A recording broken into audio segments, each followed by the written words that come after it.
បាទជំរាបសួរពុកម៉ែបងប្អូនទាំងអស់គ្នាបាទថ្ងៃនេះដែរសូមចេញវីដេអូមួយហើយក៏ប្រាប់កន្លឹះចំមុនទៅពុកម៉ែបងប្អូនទាំងអស់គ្នាផងដែរសម្រាប់បងប្អូនដែលគាត់ថ្មីបានទស្សនានៅវីដេអូនេះហើយសូមគាត់ជួយចុចចូលនៅ Channel របស់ខ្ញុំម្នាក់មួយទៅដើម្បីទទួលបានវីដេអូថ្មីជាមួយខ្ញុំជារៀងរាល់ថ្ងៃបាទឥឡូវនេះយើងចូលដល់វិធានបទរបស់យើងវិញបាទអំពីរបៀបចិញ្ចឹមមាន់ស្រែលក្ខណៈគ្រួសារតែម្ដងណាបងប្អូនយើងបាទអញ្ចឹងយើងចូលមាន់ស្រែគឺយើងអត់មានប្រើថ្នាំប្រភេទថ្នាំអីទេបាទថ្នាំកសិកម្មថ្នាំអីគឺយើងអត់ប្រើទេមិនដែលហៅថាការចិញ្ចឹមមាន់ស្រែបែបធម្មជាតិអញ្ចឹងណាបងប្អូនយើងចិញ្ចឹមទៅឲ្យមាន់យើងនឹងបានរស់ហើយមាន់ស្រែពេញលក្ខណៈតែម្ដងណាបងប្អូនយើងអញ្ចឹងសម្រាប់ការចិញ្ចឹមមាន់ស្រែនេះដែរបងប្អូនដែលគាត់ថ្មីបាទគាត់ស្ដាប់នៅវីដេអូនេះទៅបាទអញ្ចឹងសម្រាប់បងប្អូនថ្មីដែលគាត់មានមាន់ណាបាទចិញ្ចឹមមាន់ទៅ10ឲ្យរស់ទាំង10បាទអញ្ចឹងបងប្អូនយើងតម្លាក់ពីសម្បុកមកបាទតម្លាក់ពីសម្បុកមកបងប្អូនកុំឲ្យមេហ្នឹងវាបដើដោយខ្លួនវាអីបងប្អូនទាំងអស់គ្នាកាលណាតាមេមាន់ហ្នឹងវាបដើដោយខ្លួនវាអាហ្នឹងវាងាប់អីដោយសារអីដោយសារតែកូនមាន់ហ្នឹងវាមិនទាន់ចិត្តផ្សិតវាណាវាដើរកាត់ទឹកសើមទឹកអីទៅវាធ្វើឲ្យមាន់យើងហ្នឹងងាប់វាត្រូវទឹកណាបងប្អូនយើងបាទវាដើរស៊ីតាមស្មៅតាមអីចឹងទៅស្មៅវាមានដកទាំងសើមអញ្ចឹងវាធ្វើឲ្យមាន់យើងសើមរោមសើមអីទៅវាធ្វើឲ្យកូនមាន់យើងខ្ញាល់អញ្ចឹងបងប្អូនចង់ចិញ្ចឹមមាន់ឲ្យបានរស់មួយសបុក10គឺនៅទាំង10បាទអញ្ចឹងបងប្អូនតម្លាក់ពីសម្បុកមកដាក់មានរត់ណាបងប្អូនយើងអានរត់ក្រុងមាន់គក់មាន់ជ័រហ្នឹងបងប្អូនបាទអញ្ចឹងបងប្អូនដាក់ក្រុងវាមកទាំងមេទាំងកូនបើសិនជាបងប្អូនដាក់តកូនដកមេចេញគឺអត់កើតទេណាបងប្អូនមាន់យើងញាស់មកថ្មីណាគឺអត់កើតទេអញ្ចឹងបងប្អូនត្រូវតែដាក់ទាំងមេទាំងកូនព្រោះអីវាកូនមាន់វាត្រូវការកម្ដៅខ្លាំងអញ្ចឹងបានមេវាក្រុងបាទវាផ្ដល់កម្ដៅឲ្យកូនវាអញ្ចឹងណាអញ្ចឹងបងប្អូនដាក់ក្រុងវាភ្លឹបមកបងប្អូនដាក់ទឹកឲ្យវាដាក់ទឹកឲ្យវាផឹកបាទហើយបងប្អូនយកกระดาษកេសមួយ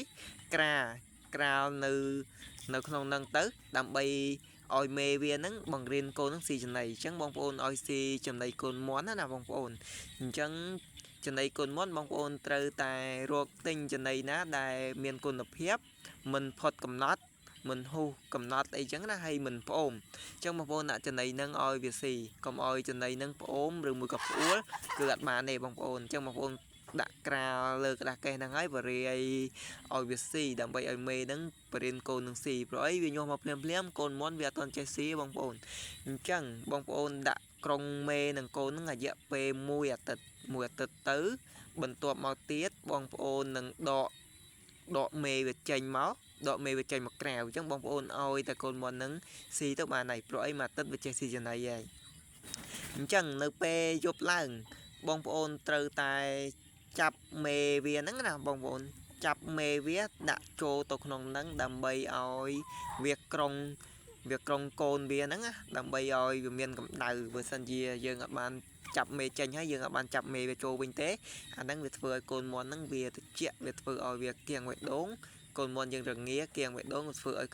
ខ្ញាល់វាធ្វើឲ្យទៅជារក់រូវាធ្វើឲ្យកូនមាន់ហ្នឹងគឺងាប់តែម្ដងអញ្ចឹងបងប្អូនអត់អាចចំ10ហ្នឹងរស់ទាំង10ទេអញ្ចឹង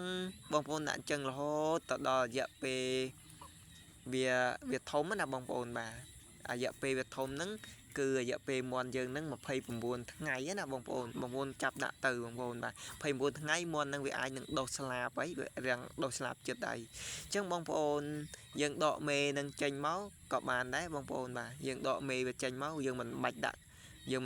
ក្រុងវាទៀតទេបាទហ្នឹងគឺរបៀបចិញ្ចឹមបែបធម្មជាតិតែម្ដងអត់មានប្រើអីទេបងប្អូនអត់មានប្រើអំពូលកដៅអត់មានប្រើអីទាំងអស់បាទបងប្អូនយើងអញ្ចឹងកន្លងមកខ្ញុំធ្វើតែបែបហ្នឹងទេបងប្អូនយើងបាទអញ្ចឹងបងប្អូនអាចអនុវត្តតាមនឹងបានបងប្អូនអញ្ចឹងដល់ថ្ងៃទី29បងប្អូនយើងអញ្ចឹងបងប្អូនដែលគាត់ថ្មីណាអញ្ចឹងបងប្អូនក៏រត់ទិញចំណីមាន់ធំរបស់គេមកបងប្អូនបាទអញ្ចឹងបងប្អូនដាក់ឲ្យវាស៊ីទៅបាទដាក់មាន់នឹងឲ្យស៊ីចំណីធំបាទមាន់យើង10ហ្នឹងថា10ចុះដាក់ឲ្យស៊ីចំណីមាន់ធំហ្នឹងដល់45ថ្ងៃទៅ55ថ្ងៃហ្នឹងហើយបងប្អូនដាក់ចំណីមាន់ធំដល់ប៉ុណ្្នឹងទៅបាទបន្ទាប់មកទៀតបងប្អូនអាច ដល់45ទៅ50ថ្ងៃចឹងមុនយើងវាបានប្រព័ន្ធកដៃដែរហើយអញ្ចឹងបងប្អូនអាចពលាញវាបានហើយបងប្អូនអាចពលាញវាមកដីទម្លាក់វាមកដីមកដើម្បីឲ្យវារស់ស៊ីស្មៅស៊ីសត្វល្អិតសត្វអីណាបាទគឺយើងទម្លាក់មកភ្លាមប្រកាសណាស់មន់គឺវាកាយលេងដីតែម្ដងវាកាយដីកាយអីវាអត់ទាន់ចេះស៊ីវាលេងដីតែម្ដងបាទអញ្ចឹងបងប្អូនកុំទាន់ផ្ដាច់ចំណីវាអីណាបងប្អូនអញ្ចឹងបងប្អូនដាក់ចំណីឲ្យវាស៊ីធម្មតាទៅហើយបងប្អូនមានស្រូវមានអីបងប្អូនបាចឲ្យវាស៊ីទៅបងប្អូនទាំងអស់គ្នាហ្នឹងយើងចំបែបធម្មជាតិតែម្ដងណាបងប្អូនបាទអញ្ចឹងយើងបាចស្រូវបាចអង្គបាចអីទៅវាឲ្យវារៀនស៊ីអង្គស៊ីស្រូវផងណាបាទយើងពលាញទៅវានឹងដើរស៊ីសត្វល្អិតវានឹងចេះស៊ីហើយបងប្អូនទាំងអស់គ្នាអញ្ចឹងវាអត់មានបញ្ហាងាប់មានអីទេបងប្អូនទាំងអស់គ្នានិយាយរួមទៅតែយើងចាំបានដល់ត្រឹម45ថ្ងៃហើយគឺអត់មានងាប់ទេទៅ55ថ្ងៃហើយអញ្ចឹងបងប្អូនអាចនឹងរៀបចំទម្លាក់ព្រូនទម្លាក់អីវាចេញទៅបងប្អូនយើងបាទទម្លាក់ព្រូនទម្លាក់អីវាចេញម្ដងទៅបាទបន្ទាប់មកទៀតបងប្អូនបានទម្លាក់ព្រូនទម្លាក់អីអស់ហើយអញ្ចឹងមន់យើងវាចូលដល់ប្រព័ន្ធពោះដៃណាប្រព័ន្ធពោះដៃហ្នឹងវាចូលដល់2ខែហើយមន់ប្រព័ន្ធពោះដៃហ្នឹងវាចូលឲ្យ2ខែបាទជាទូទៅយើងចាំបែបធម្មជាតិវាធំរៀងយឺតជាងយើងអីនេះបងប្អូនវាធំរៀងយឺតតែវាធន់នឹងជំងឺបាទវាធន់នឹងជំងឺអញ្ចឹងបងប្អូនដល់2ខែហើយកុំឲ្យផ្ដាច់ចំណីវាបងប្អូនដាក់តែចំណីដាក់តែស្រូវដាក់អីបាយវាស៊ីទៅវាចេះដើររស់ស៊ីខ្លួនវាហើយបាទអញ្ចឹងចាំប្រឡែងទៅវារស់ហើយអាហ្នឹងយើងចាំបែបធម្មជាតិហ្មងយើងចឹងវាស្រួលមែនតើបាទយើងចាំមុនប្រឡែងបាទវាមិនសូវចុះចំណីចុះអីទេបងប្អូនយើងហ្នឹងហើយបងប្អូនថ្មីគាត់អាចធ្វើអញ្ចឹងបានបាទមិនអីទេបាទចឹងវីដេអូនេះមានប៉ុណ្្នឹងឯងបងប្អូនអ្នកគ្នាបាទ